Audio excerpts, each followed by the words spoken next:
Alors, rebonjour. Donc, je voulais vous faire un petit point de spécialiste autour de la tenue du crayon. Première info, tous les enfants ne sont pas prêts à écrire avec un crayon. Il y en a que ça n'intéresse pas encore. Donc, ce qui est important, c'est de faire plein d'activités manuelles. Comme j'ai dit, de la pâte à modeler, du jardinage, de la cuisine, tout ce que vous voulez, qui les oblige à utiliser leurs mains. Pour tous les moyennes sections et puis pour toutes les petites sections que ça intéresse, pour moi c'est important de les inviter à bien tenir le crayon. Comme ça, comme je vous le tiens là, c'est une bonne tenue. Donc, c'est-à-dire que le crayon il est tenu entre le majeur et le pouce, et ce doigt-là, il est libre, et les petits doigts derrière, ils sont pliés. D'accord ?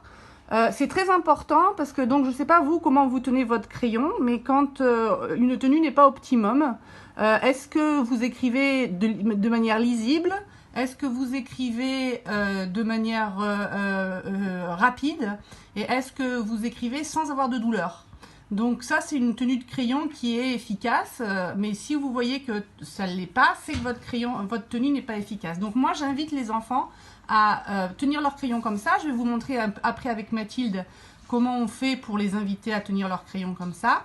Et c'est important d'avoir des bonnes habitudes dès le début, parce qu'une fois qu'on a une mauvaise tenue de crayon, c'est compliqué de changer de posture. Voilà, donc après je vous proposerai plein de petits exercices pour accompagner sur la tenue du crayon.